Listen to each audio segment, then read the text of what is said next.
Sosok yang satu ini tidak pernah jauh dari kontroversi. Pernyataannya yang tajam, kebijakannya yang dianggap radikal, serta retorika yang memicu perdebatan telah menimbulkan kekhawatiran baik di dalam negeri maupun di kancah internasional. Dialah Donald Trump.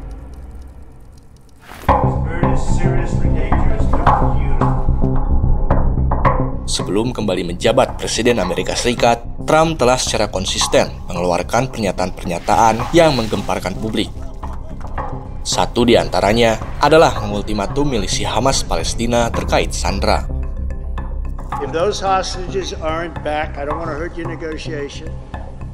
If they're not back by the time I get into office, all hell will break out in the Middle East.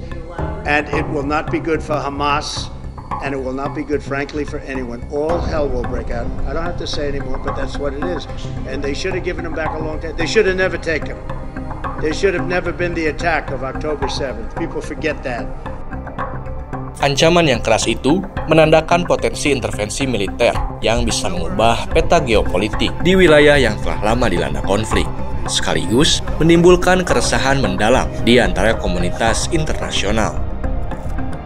Kini, setelah 4 tahun tersingkir dari Gedung Putih, Donald Trump kembali menjadi Presiden Amerika Serikat, mengisyaratkan babak baru dalam dinamika kekuasaan di negeri Paman Sam itu.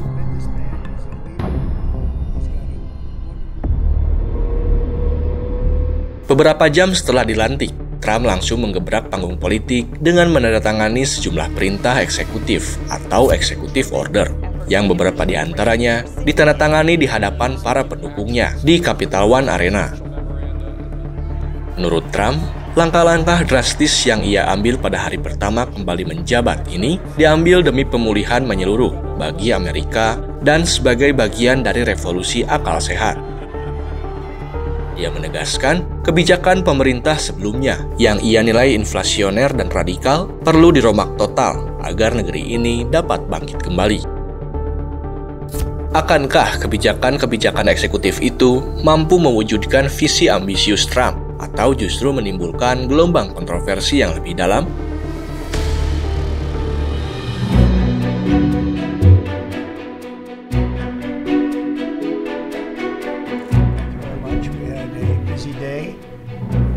Sejak kembali menduduki kursi kepresidenan pada 20 Januari 2025, Donald Trump telah mengubah lanskap kebijakan Amerika melalui serangkaian keputusan kontroversial. Berdasarkan data dari laman White House, hingga 6 Februari 2025, sudah lebih dari 50 perintah eksekutif atau executive order yang telah ia tandatangani. Hal itu menjadi rekor perintah eksekutif terbanyak dalam sejarah Amerika di 100 hari pertama seorang presiden menjabat. Dalam hitungan hari, Trump telah menandatangani perintah eksekutif mulai dari imigrasi, perubahan iklim, eksplorasi minyak, hingga penelitian kesehatan dan medis.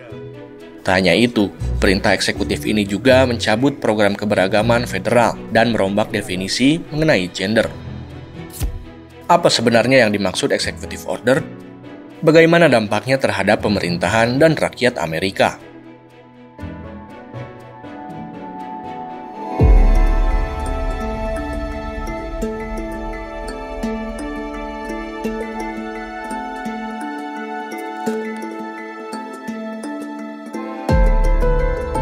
Executive order atau perintah eksekutif merupakan instruksi tertulis langsung dari presiden kepada lembaga pemerintah federal.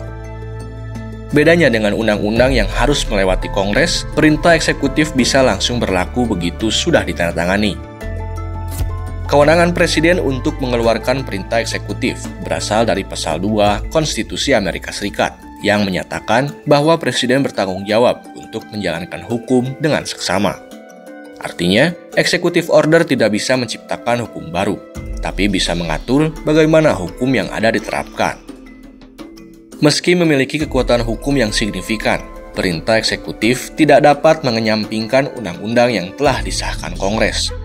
Presiden juga tidak dapat menggunakan perintah ini untuk mengambil alih kewenangan legislatif atau yudikatif. Kongres tetap memiliki kendali atas hal-hal vital, seperti perpajakan, anggaran, dan kewenangan perang. Kendati perintah eksekutif bisa menjadi alat kebijakan yang efektif, tetap ada mekanisme checks and balance untuk mengawasinya.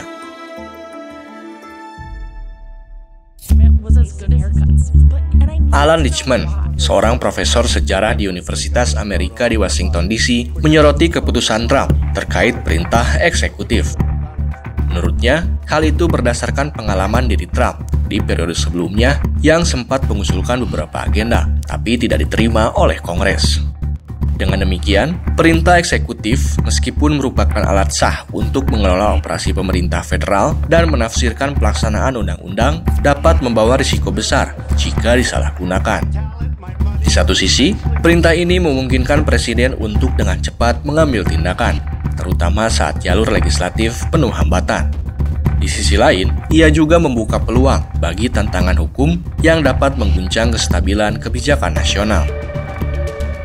Lantas, apa saja kebijakan perintah eksekutif Trump yang menimbulkan polemik?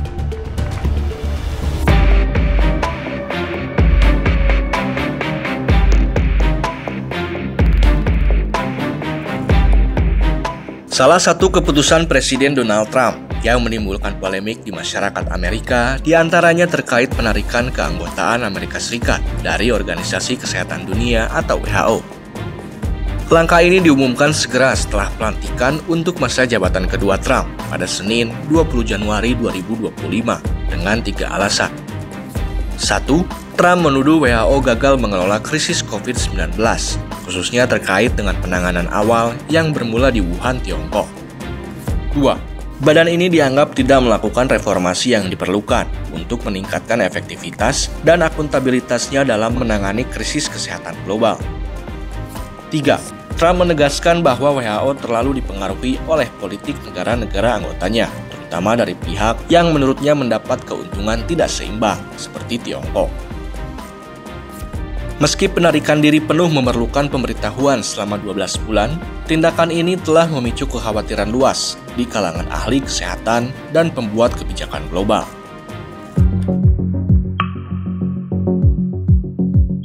Pasalnya, hingga saat ini Amerika Serikat berperan besar bagi WHO dengan menyumbang sekitar 18% dari keseluruhan pendanaan dan memainkan peran penting dalam sistem pelacakan virus influenza global. Dengan begitu, keputusan untuk menarik diri dari Badan Kesehatan Internasional ini pun memiliki konsekuensi yang sangat serius. Tanpa dukungan keuangan dan keahlian teknis dari Amerika Serikat, WHO berpotensi kehilangan fondasi penting yang selama ini memastikan respons cepat terhadap wabah penyakit dan pandemi. Sistem pelacakan virus yang sangat bergantung pada data dan sumber daya dari Amerika mungkin akan terganggu. Hal itu menimbulkan kekhawatiran bahwa ekosistem kesehatan global akan terguncang, dengan dampak yang dirasakan tidak hanya oleh negara-negara berkembang, tetapi juga oleh masyarakat internasional secara luas. Lawrence Gostin, seorang profesor hukum kesehatan dari Universitas Georgetown, menyebutnya sebagai tindakan eksekutif Trump yang paling penting dan luka yang sangat parah bagi kesehatan dunia. Para ahli memperkirakan bahwa langkah tersebut bisa menabur benih untuk pandemi berikutnya. Mengingat WHO sangat bergantung pada keahlian dan pendanaan Amerika Serikat, terutama dalam memantau penyakit menular seperti tuberkulosis dan HIV atau AIDS. WHO telah menyatakan penyesalannya atas keputusan tersebut dan berharap ada dialog konstruktif demi kepentingan kesehatan global, mengingat Amerika Serikat selama ini merupakan pendonor utama.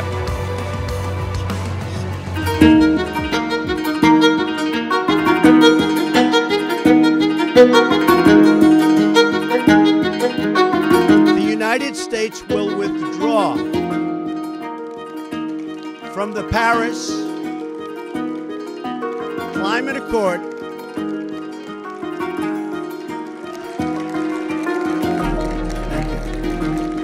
Selain menarik diri dari WHO, Trump juga geger dibicarakan karena keputusannya untuk menarik diri dari Perjanjian Paris dalam mengatasi krisis iklim atau Paris Climate Agreement. Dalam momen simbolis itu, ia menandatangani perintah eksekutif yang menyatakan bahwa Perjanjian Paris tidak mencerminkan nilai-nilai negara atau kontribusi Amerika Serikat dalam mengejar tujuan ekonomi dan lingkungan, serta memberikan beban yang tidak adil bagi masyarakat Amerika Serikat. Hello everyone. If there's not a good feedback loop from the people to the government. Selain langkah-langkah kontroversial lainnya, Presiden Trump juga menyoroti krisis inflasi yang mengguncang ekonomi Amerika. Menurut Trump, inflasi yang kian merajalela disebabkan oleh pengeluaran besar-besaran dan kenaikan harga energi yang terus mendorong biaya hidup naik, sehingga menekan daya beli masyarakat. Untuk itulah, Trump mendeklarasikan keadaan darurat energi nasional. Dengan langkah itu, ia menekankan bahwa untuk meredam tekanan inflasi, Amerika harus kembali mengutamakan produksi energi domestik, terutama melalui pengeboran minyak dan gas. Menurutnya, dengan meningkatkan pasokan energi dari dalam negeri, harga energi bisa ditekan, yang pada akhirnya akan menstabilkan ekonomi Amerika Serikat. The inflation crisis was caused by massive overspending and escalating energy prices, and that is why today I will also declare a national energy emergency. We will drill, baby, drill.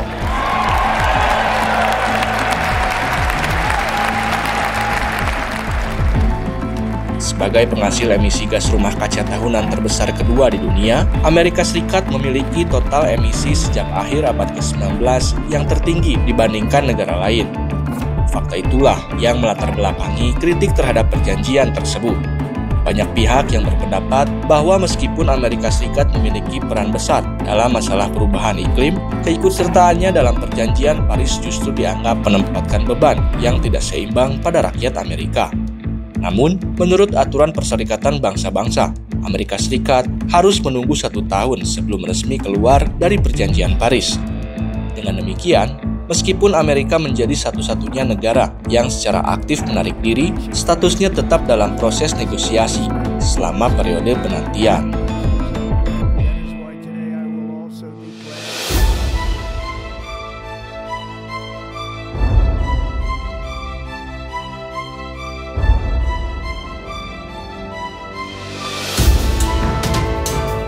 Selain menarik diri dari Organisasi Kesehatan dan Perjanjian Internasional, Presiden Donald Trump juga langsung mengubah arah kebijakan imigrasi Amerika dengan serangkaian perintah eksekutif yang dramatis. Langkah itu dimulai dengan deklarasi keadaan darurat nasional di perbatasan Amerika-Meksiko, sebuah respons atas apa yang Donald Trump sebut sebagai invasi migran tidak berdokumen ke dalam negeri. All illegal entry will immediately be halted, and we will begin the process of returning millions and millions of criminal aliens back to the places from which they came. We will reinstate my Remain in Mexico policy. Trump juga menjanjikan deportasi massal dan telah mengeluarkan lebih dari 21 tindakan untuk merombak sistem imigrasi. Salah satunya adalah penyediaan pesawat militer untuk mendeportasi lebih dari 5.000 migran yang ditahan oleh patroli perbatasan di San Diego dan El Paso, Texas. Tak hanya itu, penerbangan deportasi sempat memicu ketegangan diplomatik ketika pemerintah Kolombia menolak mendaratkan 2 pesawat militer yang membawa migran. Presiden Kolombia, Gustavo Petro, menyatakan bahwa Amerika Serikat tidak dapat memperlakukan migran Kolombia seperti penjahat. Namun, setelah ancaman tarif hukuman dari Trump, masalah tersebut pun mereda sementara. Selain itu, Trump juga memperluas cakupan deportasi cepat.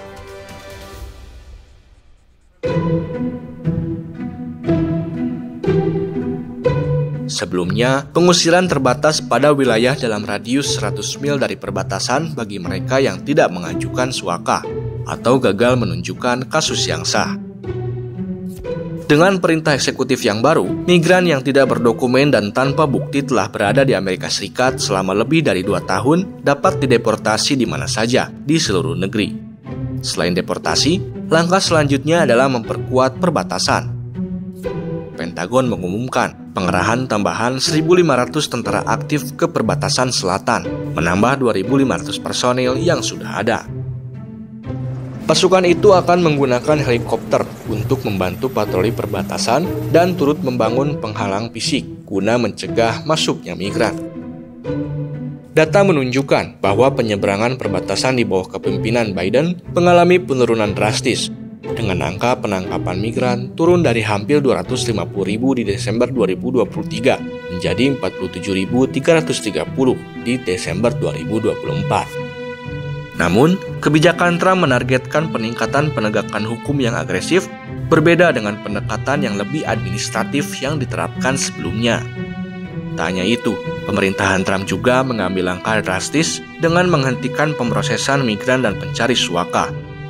Pemerintah eksekutif yang baru memerintahkan untuk menangguhkan masuknya semua migran tidak berdokumen dan menolak memberikan sidang suaka di titik-titik perbatasan.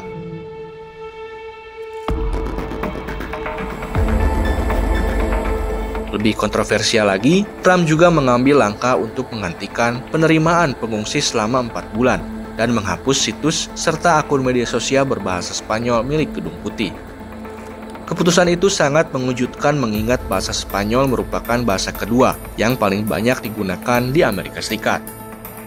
Tak berhenti di situ, Trump pun mengumumkan kebijakan untuk tidak mengakui status kewarganegaraan bagi anak-anak yang lahir dari imigran tanpa status hukum. Kebijakan itu dipandang sebagai upaya untuk lebih menekan dan merombak sistem imigrasi yang telah lama menjadi perdebatan panas di Amerika.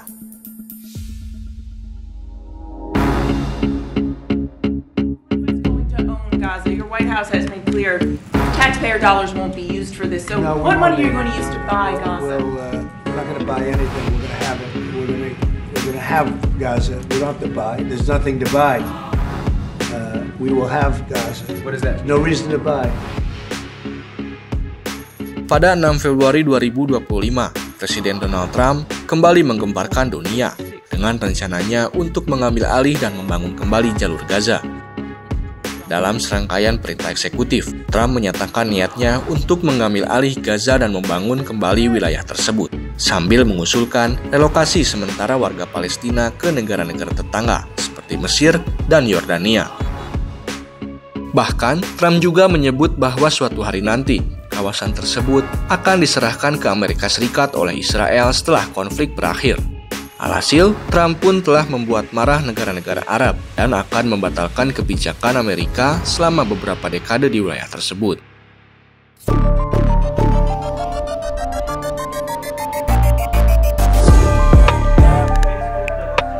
Pada Selasa, 4 Februari 2025, Presiden Trump dalam konferensi pers bersama Perdana Menteri Israel Benjamin Netanyahu menjelaskan visinya untuk Gaza.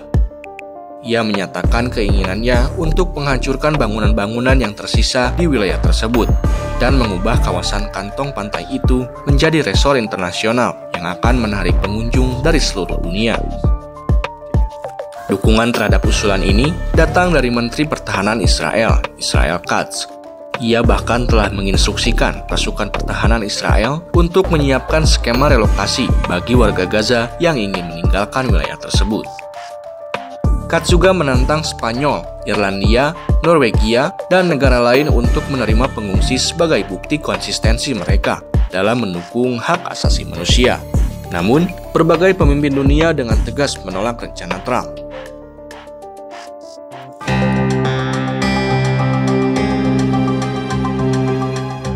Juru bicara PBB, Stephane Dujarric, menyatakan bahwa pemindahan paksa penduduk merupakan bentuk pembersihan etnis.